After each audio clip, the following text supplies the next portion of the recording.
you by ITEL.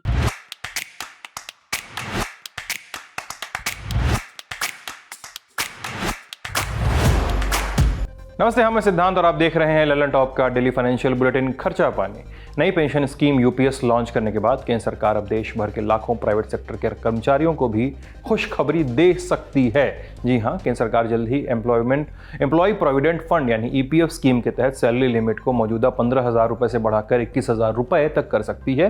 Economic times की एक खबर में ये जानकारी दी गई है। इस खबर में कहा गया है कि सरकार कर्मचारी भविष्य निधि संगठन यानी ईपीएफओ के आने वाले कर्मचारी की सैलरी लिमिट बढ़ा सकती है। इसके अलावा उन कंपनियों को भी ईपीएफओ के दायरे में लाने की तैयारी की जा रही है जिन कंपनियों में कम कर्मचारी काम करते हैं। इकोनॉमिक टाइम्स में कहा गया है कि इसके पीछे सरकार का मकसद ये है कि प्राइवेट कर्मचारियों को ज्यादा पेंशन मिल सके। फिलहाल ईपीएस में पेंशन का कैलकुलेशन कैसे किया जाता है, इसको ठीक से समझते हैं। कर्मचारी भविष्य निधि अधिनियम 1952 के अनुसार अभी कर्मचारी की बेसिक सैलरी प्लस महंगाई भत्ता यानी डीए का 12% हिस्सा हर महीने कर्मचारी के ईपीएफ अकाउंट में जमा होता है।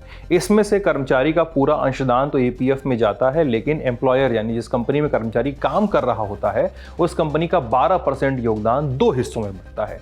इसमें से 8.33% कर्मचारी पेंशन योजना यानी ईपीएस और बाकी 3.67% हिस्सा ईपीएफ में जाता है। लेकिन अभी पेच ये है कि ईपीएस के लिए 8.33% का योगदान अधिकतम 15,000 रुपए तक ही सीमित है। साल 2014 में ईपीएस योगदान को लेकर यह लिमिट तय की गई थी। 2014 से पहले यह लिमिट 6500 रुपए थी, लेकिन 2014 से पहले एक कर्मचारियों के पास ईपीएस अंशदान स्तर में बढ़ोतरी का विकल्प चुनने की सुविधा थी, लेकिन 2014 के बाद यह सुविधा खत्म करके 15,000 की सैलरी लिमिट तय कर दी गई थी। इस तरह से देखिए तो करीब 10 साल से इस लिमिट में किसी तरह का बदलाव नहीं किया गया है।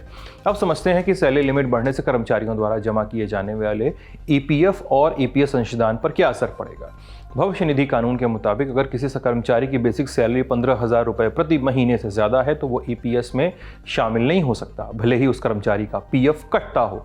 लेकिन अगर सरकार ये सैलरी लिमिट 15,000 से बढ़ाकर 21,000 रुपए कर देती है तो अभी के मुकाबले ज्यादा कर्मचारियों को इसका फायदा पहुंच सकता है। लेकिन कर्मचारियों को इस बात का ध्यान रखना होगा कि कर्मचारी पेंशन योजना का सदस्य बनते ही उस कर्मचारी की कंपनी या एम्प्लॉयर का योगदान पीएफ के मद में कम हो जाएगा। ऐसा इसलिए होगा क्योंकि वर्तमान में कर्मचारी और नियोक्ता दोनों का योगदान ईपीएफ खाते में जमा किया जाता है। इससे पीएफ के मद में मोटा पैसा जमा हो जाता है।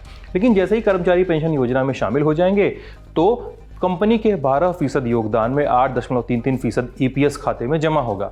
लेकिन कर्मचारी को रिटायरमेंट के बाद ज्यादा पेंशन मिल सकते हैं क्योंकि ईपीएफ वेतन सीमा में बढ़ोतरी से ईपीएस योगदान भी बढ़ेगा। फिलहाल कंपनी की तरफ से कर्मचारी के ईपीएस खाते में हर महीने 1250 रुपए का योगदान जमा किया जाता है। मौजूदा ईपीएस कानून के तहत एक कर्मचारी को ईपीएस खाते में इससे ज्यादा योगदान नहीं किया जा सकता है। ये ईपीएस योगदान वेतन सीमा के आधार पर होता है, यानी 15,000 रुपए का 8.33%।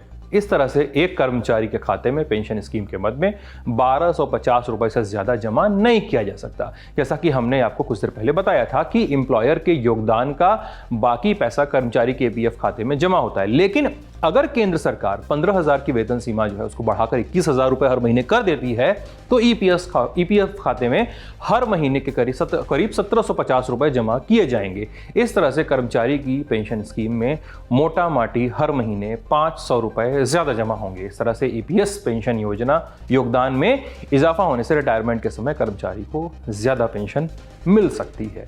ईपीएफओ के अधीन आने वाले सभी प्राइवेट कर्मचारियों के लिए नियम है कि अगर कोई कर्मचारी 10 साल नौकरी कर लेता है तो वो मिनिमम पेंशन पाने का हकदार हो जाता है। यानी जैसे ही कोई प्राइवेट कर्मचारी 58 साल की आयु पूरा करेगा तो उसकी पेंशन शुरू हो जाती है।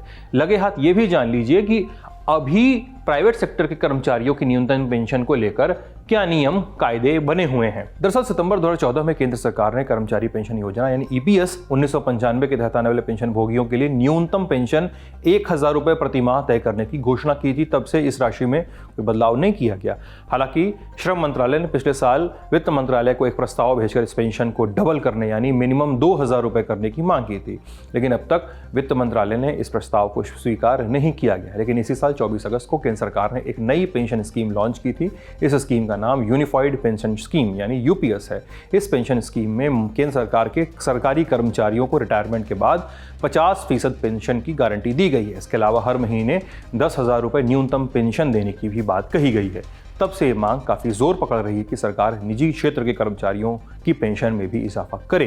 बिजनेस टुडे की रिपोर्ट बताती है कि इस सिलसिले में Chennai EPF pensioners welfare association ने कुछ महीने पहले केंद्रीय श्रम एवं रोजगार मंत्री मनसुख मंडाविया को पत्र लिखकर ईपीएस के तहत पेंशन भोगियों के लिए न्यूनतम मासिक पेंशन को बढ़ाकर 9,000 रुपये करने तथा महंगाई भत्ता देने की वकालत की है, मांग की है। एसोसिएशन का कहना है कि ईपीएस के तहत लगभग 75 लाख पेंशन भोगियों को भी इसमें शामिल किया जाए। इसी तरह पेंशन पाने वाले कर्मचारियों के संगठन ईपीएस 95 राष्ट्रीय आंदोलन समिति के एक डेलीगेशन ने भी कुछ दिनों पहले कर्मचारी भविष्य निधि संगठन के वरिष्ठ अधिकारियों से मुलाकात भी की थी। इस बैठक में न्यूनतम मासिक पेंशन 7500 रुपये 7,500 रुपये की अपने लंबे समय से चली आ रही मांग पर जोर दिया गया था। ईपीएस 95 राष्ट्रीय आंदोलन समिति ने एक बयान में कहा था कि सदस्यों ने ईपीएस सदस्यों और उनकी जीवन साथी के लिए चिकित्सा कवरेज की भी मांग की थी। हालांकि वित्त मंत्रालय की दलील रही है कि इस 1,000 रुपये की न्यूनतम पेंशन को सुनिश्चित करने के लिए सरकार पर सालाना 4,000 करोड़ रुपए का बोझ आता है और ये राशि बढ़ती है तो बोझ और बढ़ेगा।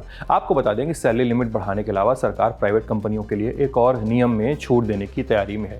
अभी नियम है कि अगर किसी कंपनी में 20 कर्मचारी काम करते हैं तो कंपनी को अपने कर्मचारियों का पीएफ कटवाना जरूरी होता है, लेकिन अब सरकार यह सीमा घटाकर 10 से 15 करने पर विचार कर रही है। अब एक जरूरी सूचना, ललन टॉप का सालाना जलसा ललन टॉप अड्डा लौट आया है। तारीख है 22, 23, 24 नवंबर। जगह है दिल्ली का मेजर ध्यानचंद नेशनल स्टेडियम। अगर आप ललन टॉप अड्डे पे आना चाहते हैं तो आपको रजिस्ट्रेशन करना होगा और रजिस्ट्रेशन के 2 तरीके हैं। पहला तरीका कि lalontop.com हमारी वेबसाइट पे जाइए या हमारे ऐप पे जाइए, सामने बैनर दिखेगा, बैनर पे क्लिक करेंगे और क्लिक करके वहां पे आप रजिस्ट्रेशन करेंगे, या इस वीडियो के डिस्क्रिप्शन में आपको एक लिंक मिलेगा, उस लिंक पे क्लिक कीजिए। तरीका वही रजिस्ट्रेशन करने का कि आपको फॉर्म भरना पड़ेगा और फिर 3 दिनों के आपको एक पासेस मिलेंगे और पास का मूल्य है 499 रुपए। आप रजिस्ट्री कीजिए, वहाँ पे रजिस्ट्रेशन कीजिए और ललन टॉप अड्डे में चले आइए। बहुत सारे मेहमान होंगे और होगा ललन टॉप का पूरा परिवार। और चलते चलते बता दें कि ये बुलेटिन लिखा हमारे साथी प्रदीप ने, मैं हूं सिद्धांत, कैमरे के पीछे आलोक। अब ललन टॉप देख रहे थे। मस्त रहिए, स्वस्थ रहिए, गुड नाइट। सवाल बहुत सारे हैं, जवाब 3 दिनों में मिलेंगे। तारीख है 22, 23 और 24 नवंबर।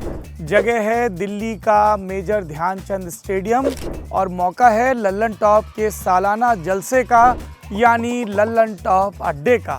पर सवाल क्या है? दिलरुबा इतनी हसीन क्यों है? मम्मी कैसी हैं? ब्राउन रंग किसने लिखा? और गाड़े कहाँ थे?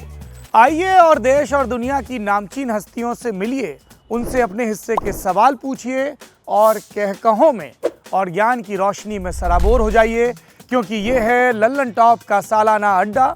और इस अड्डे का हिस्सा बनने के लिए आपको करना होगा रजिस्ट्रेशन thelalantop.com पर जाकर या डिस्क्रिप्शन में दिए लिंक पर। 499 रुपये मात्र में 3 दिनों का पास आपके लिए उपलब्ध हो जाएगा और फिर होगी भरपूर मौज, क्योंकि नाम है हमारा ललन टॉप।